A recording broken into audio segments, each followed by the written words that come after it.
reklamo mo nga ako pag I kami. know. Kasi ako... 80% reklamo. Wala ng choice eh.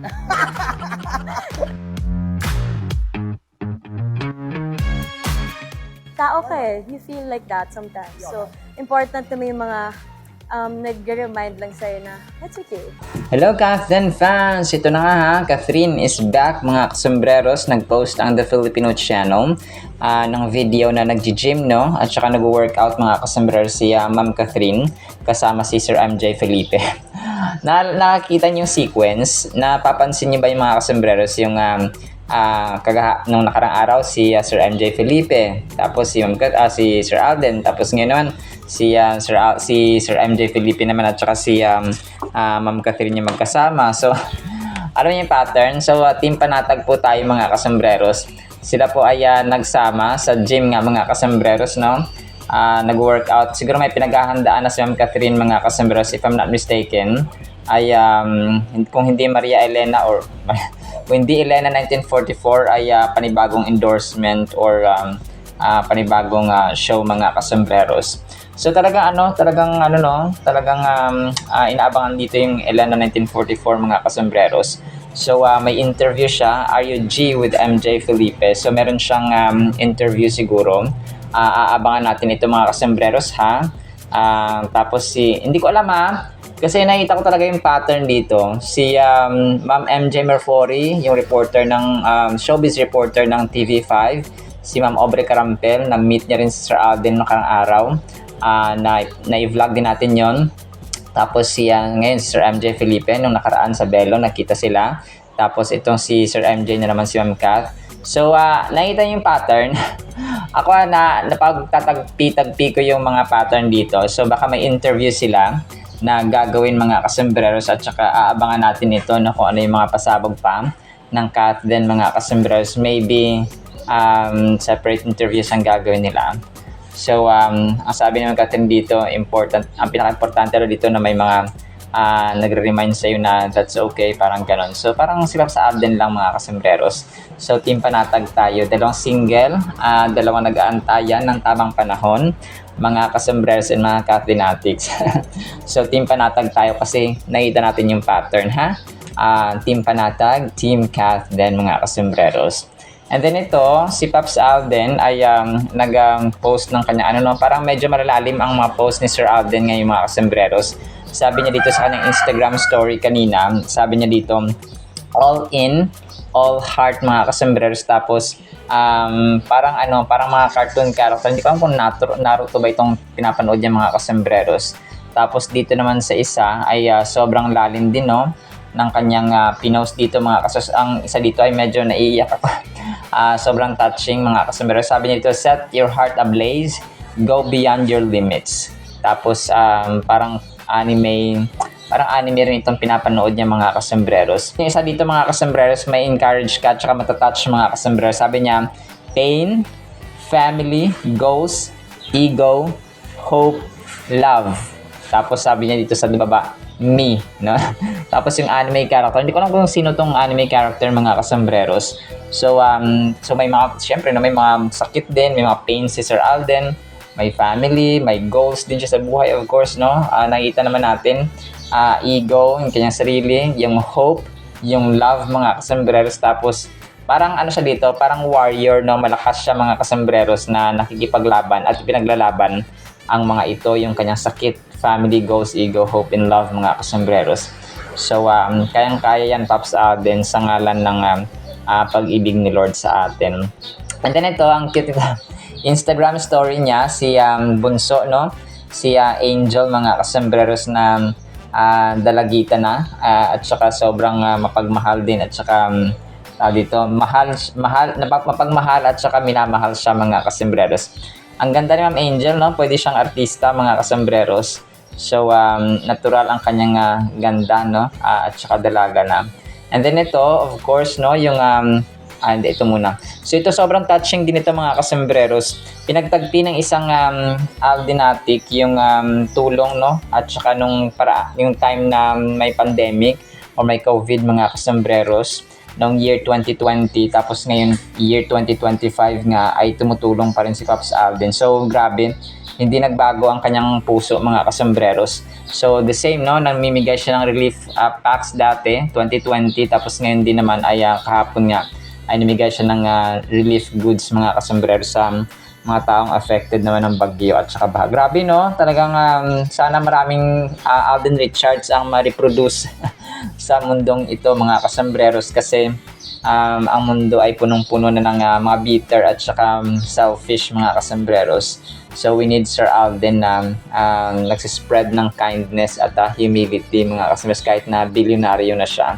And then ito, next item natin, of course, no, yung kanyang prayer, hindi nawawala, mga kasambreros. So sabi niya dito, "Dear God, I know that with you, there is nothing I can't accomplish. Help me to stay in your will, to listen to your guidance, and to trust in your perfect plan.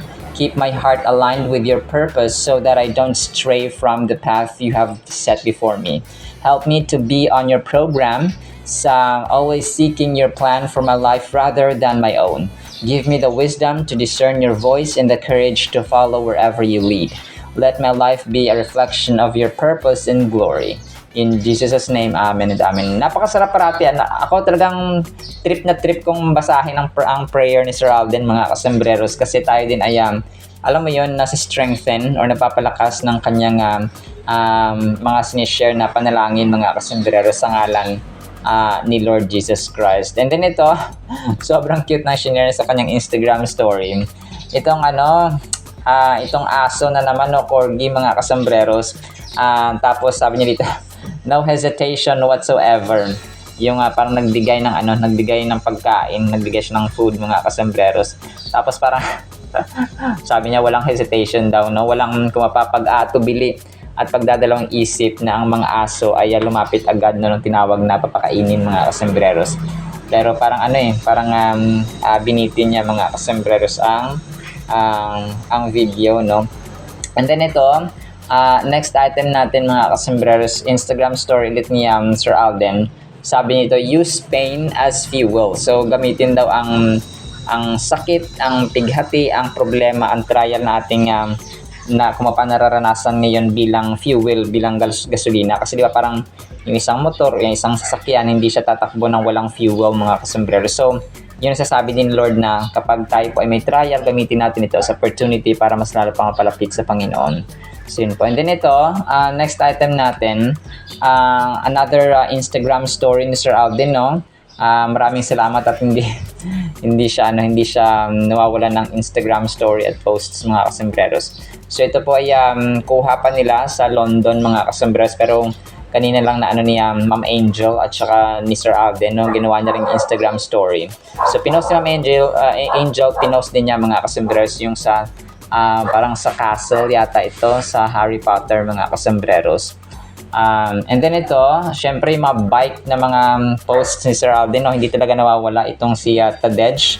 Si Sir Tadej Pogacar, mga kasambreros, na kanya pong hinahanga ang biker or cyclist, mga kasambreros, sa Tour de France. Hindi ko alam kung ano yung kanyang proseso ito, kasi parang malayo ang France, no? Pero kayang-kayan kasi afford naman niya box office king, mga kasambreros.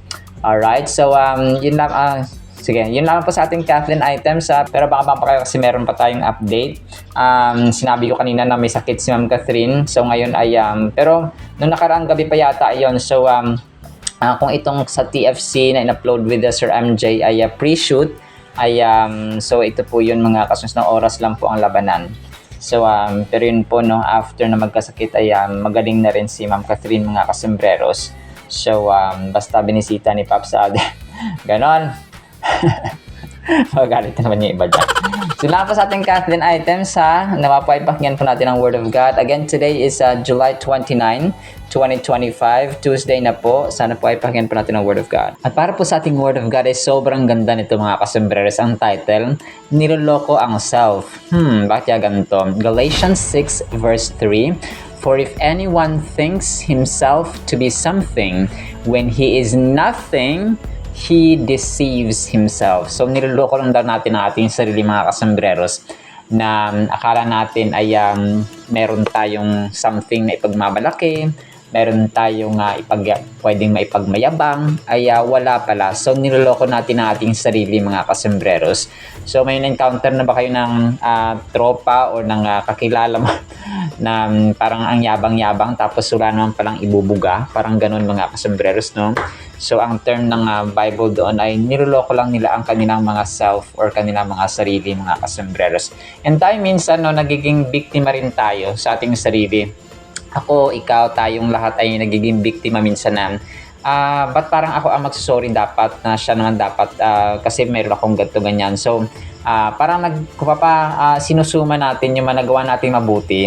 Tapos sinusumbat natin kahit na hindi man literal at saka personal doon sa tao, ay minsan iniisip natin yun na meron naman akong parang pride of yourself, no? Kung meron kang something na ipagmamayabang at saka dangal at saka dapat irespeto ako, parang ganon.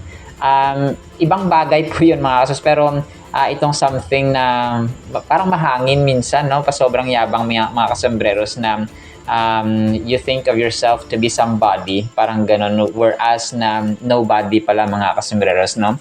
That is why we always need to isuot natin parati ang humility, ang pagpapakumbaba ng loob, mga kasembreros, kahit na ano man ang marating natin sa buhay, kasi lahat tayo ay nakaapak sa lupang ito, no? Pare-parehas, mga kasembreros, mayaman, mahirap, matangkad, pandak, pogi, pangit, mga sorry po sa term. So lahat-lahat, no, all human beings ay dito po tayo nakaapak, mga kasembreros. Now this verse emphasizes the importance of personal accountability and self-reflection. So this is the right time, no, na i-reflect natin sa ating sarili kung ano ba yung mga bagay na ipinagmamayabang natin na hindi naman pala dapat. Okay? Kasi ang dapat natin ipagmayabang ay ang finished work of Christ, mga kasembreros, ni Lord Jesus, no, sa krus ng Kalbaryo. It encourages individuals to evaluate their own actions, decisions, and choices independently. So, tayo, kailangan parang may self-examination. Okay? Yung ating ugali, yung ating pakikitungo sa ibang tao, especially sa ating magulang,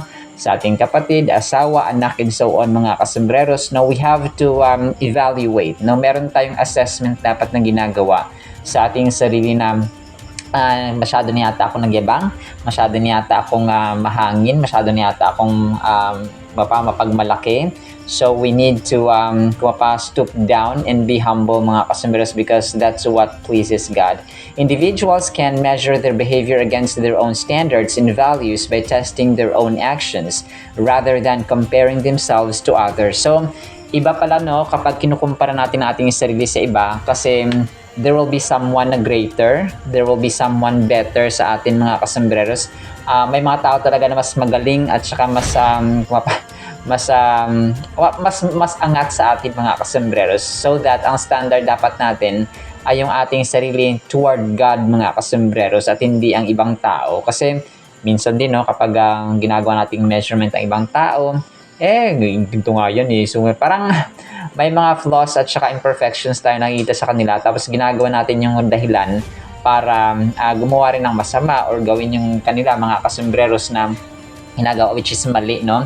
This verse underscores the significance of individual growth and self-improvement. So, meron tayong dapat na self-improvement. Ako, mga kasembreros, share ko lang po, kasi gumagawa tayo ng content, ng trivia sa TikTok, mga kasembreros. Ang ginagawa ko, hindi lang siya isang topic. So, English vocabulary, trivia, niisa ko yan. Tapos ang salita ng Panginoon in just 1 minute, for example. So, gumagawa ko ng iba-iba, mga kasembreros. Parang ganun yung ginagawa ko. No? So, self-improvement, yung papatawag ko dun, mga kasembreros. And sa awa ng Panginoon, binibigyan tayo ng wisdom para gumawa ng content na medyo creative din naman, kahit po papaano, sa grasya at saka sa awa at saka sa tulong ng ating Panginoon, mga kasembreros. Have you ever thought about the impact of your actions on yourself and others? How often do you hold yourself accountable for your decisions? This verse challenges us to take ownership of our behavior and to strive for personal integrity and growth. So, wag tayong padaya, mga kasembreros, kapag tayo po ay niisip natin na magaling tayo, tapos yung puri at saka yung salamat, yung praise, mga kasembreros, sa atin lamang, at hindi sa Diyos, ay doon po tayo nagkakasala mga kasombrero. So, dinadaya natin kumbaga pa yung ating sarili kapag yung ating yung ating pag-isip ay magaling tayo. We think of ourselves as somebody which in fact ay nobody mga kasombreros. So, accountability, no? Tinuturuan din tayo dito mga kasombreros na accountability. Kasi kung ano yung decision natin, kung ano yung plano natin, kung ano yung choices natin, dapat kung ano ang kahihinatnan niyan ay harapin natin, no? At saka akuin natin mga kasombreros. So that shows ownership and pagiging good steward mga kasombreros. Remember, ang Diyos natin ay pinagkatiwala sa atin ng ating mga anak, yung ating mga magulang, yung ating asawa, yung ating kapatid, yung ating mga pinsan, and kung sino man dyan na kung mapakatrabaho. For example, pinagkatiwala sila yung mga properties. For example, ay ginawa tayong stewards ng Panginoon mga kasombreros. Galatians 6:3 serves as a poignant reminder of humility, again na-mention natin, and self-awareness, written by Apostle Paul, of course, no? And ang phrase dito na if anyone thinks there's something when they are not, highlights the danger of self-deception at saka pride, no? Gaya na na-mention natin mga kasombreros, no? Pride and self-deception talagang dito, no? Magkakaalaman talaga dito mga kasombreros. Kasi dinadaya mo ang sarili mo, no? Parang sometimes may mga taong niisip nila na kaya nilang gawin na hindi naman pala kaya. So, ang ending, hindi sila humihingi ng tulong sa iba kasi nga hindi sila humble, no? They're not humble enough mga kasombreros to ask help from other people, especially kapag nasa kumpanya ka, no? Kala mo naman kaya mo, hindi pala. So, kapag nung nabulilyaso, na failure mga kasombreros, ay ayaw mo nang akuin yung consequence. So, hindi po dapat ganun. So, dito papasok talaga yung accountability, no? It's a call to avoid overestimating one's abilities or importance. The idea of being nothing is not about self-deprecation but recognizing our dependence on God. So, it's okay not to be okay. So, ito yung sasabi mga kasombreros na kumapa ng English proverb din na hindi masama na aminin natin na hindi natin kaya. Kasi kapag sinabi natin kaya natin tapos hindi natin na-perform at nagawa ng maayos, ay doble-doble pa ang consequences na harapin natin mga kasombreros. And sabi nga sa Proverbs 16:18, ay pride goes before destruction, a haughty spirit before a fall. So tama, no? Kapag ang pride natin pinangiral natin, inako mo yung isang bagay na gagawin mo, nakala ng teammates mo at saka mga kasama mo sa trabaho na kaya mong gawin, tapos hindi pala, palpak pala, so lahat ay magsasuffer. So much better na wag nating dayain ang ating sarili mga kasombreros, na dinadaya natin at nililin lang natin na akala natin kaya natin. So, ang verse na ito as a whole ay tinuturuan tayo ng total dependence sa Panginoon mga kasombreros. So, kasi kapag tayo po ay humble, we will always ask and depend on God. Trust Him mga kasombreros, and syempre, yung mga taong pinadala niya sa atin, kasamahan sa trabaho, kasamahan sa bahay, especially yung mga elders natin, mga kasombreros, yung mga well-experienced na sa buhay ba, no? Kahit na hindi yan sila nakapagtapos, kahit na hindi yan sila nakapag-graduate ng college, kung punong-puno sila ng experience, ay makaka-learn at makaka-gain tayo sa kanila ng wisdom, mga kasombreros. So, as an application, think about our daily grind at work and our responsibilities sa bahay, no? Hinahayaan ba natin ang pride ang mag-stand in the way, imbis na yung humility mga kasombreros. So, Galatians 6:3, ito po ay panawagan sa atin ni Apostol Pablo at ng Panginoon na we have to check ourselves, no? We have to check how we approach other people and humility in life as a whole mga kasombreros. Put aside arrogance and focus on serving your colleagues and family with a sincere heart. So, kailangang tanggalin na natin yung pride mga kasombreros at saka arrogance na akala natin ay we are more superior, we are more better, no? Kung ibang tao magsabi, okay, fine, no? Pero kung tayo magbubuhat ng sarili nating bangko, ay medyo malakas ang hangin sa bandang side na yan, mga sombreros. So, which God hates, no? Ayaw ng Panginoon na tayo po ay nagyayabang, mga sombreros. So, kung meron tayong pagyabang, yun ay yung kanyang pag-ibig, yung kanyang grasya, yung kanyang awa, yung kanyang finished work of Christ, mga kasombreros, sa Kalbaryo. Alright, so naman po sa ating Word of God, ha? Nawa po ay pagpalain po tayo ng pag-ibig, pananampalataya, pag-asa, humility, at saka truthfulness sa ating buhay na kinamumuhian natin ang pride at kayabangan. In Jesus' mighty name we pray. Amen and amen. See you sa next segment mga sombrero and paalam po.